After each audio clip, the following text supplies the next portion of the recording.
வணக்கம் வணக்கம் வணக்கம். இப்போ பன்படிச்சான் படத்தோட ஷார்டஸ்ட் ரிவ்யூ தான் பார்க்க போறோம். இந்த படத்தோட கதை என்னன்னா, படத்தோட ஸ்டார்டிங்லேயே சரண்யாவும் தேவதர்ஷினியும் ஃப்ரெண்ட்ஸ் ஆயிடுறாங்க. அவங்களோட பையனும் பொண்ணும் 12th ஸ்டாண்டர்ட் படிச்சுட்டு இருக்காங்க. அந்த ரெண்டு பசங்களுக்கும் தான் வந்து காலேஜ் முடிஞ்சவொடனே கல்யாணம் முடிச்சு வைக்கணும் அப்படின்னு சொல்லிட்டு அவங்க பிளான் பண்றாங்க.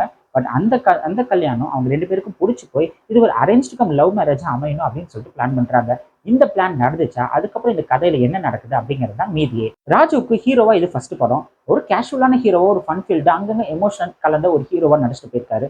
சில இடத்துல வந்து அவர் கொஞ்சம் டிஃப்ரெண்டா தெரிஞ்சாலும் இந்த கேரக்டருக்கு என்ன வேணுமோ அந்த பெர்ஃபார்மன்ஸை கரெக்டா பக்காவா கொடுத்திருக்காரு. இந்த படத்தோட ஹீரோயின் ஆத்யா அண்ட் பவ்யா அவங்களுக்கு கொடுத்த கேரக்டருக்கு என்ன வேணுமோ அதை கரெக்டா பண்ணியிருக்காங்க. சரண்யா அண்ட் தேவதர்ஷினியோட பெர்ஃபார்மன்ஸ் நிறைய இடத்துல ஃபன் ஃபீல்டா இருந்தாலும் சில இடத்துல கொஞ்சம் ஓவர் டூ பண்ணி அது கொஞ்சம் லைட்டா கிரிஞ்ச் ஆயிருது. விஜய் டிவி பப்பு வர சீன்ஸ்லாம் வந்து கொஞ்சம் நல்லாவே காமெடியா இருந்துச்சு. இந்த டேரக்டா வர 18+ காமெடிஸை மட்டும் கொஞ்சம் லைட்டா அவாய்ட் பண்ணியிருந்திருக்கலாம். இந்த படத்தோட music director Nivas K Prasanna இந்த கதைக்கு என்ன மியூசிக் வேணுமோ அதை கரெக்டா கம்போஸ் பண்ணி கொடுத்திருக்காரு. படத்தோட டைரக்டர் ராகவ் இந்த ஜென்ரேஷன் தகுந்த மாதிரி ஒரு காம்ப்ளிகேட்டடான கதை தான் கொடுத்திருக்காரு. ஃபர்ஸ்ட் ஹாஃப் வந்து அங்கங்க ஃபன் ஃபீல்டா வந்து முடிஞ்சிருக்கு. செகண்ட் ஹாஃப்ல வந்து ஃபன் ஃபீல்டு பிளஸ் எமோஷன் கலந்து படம் இருக்கு.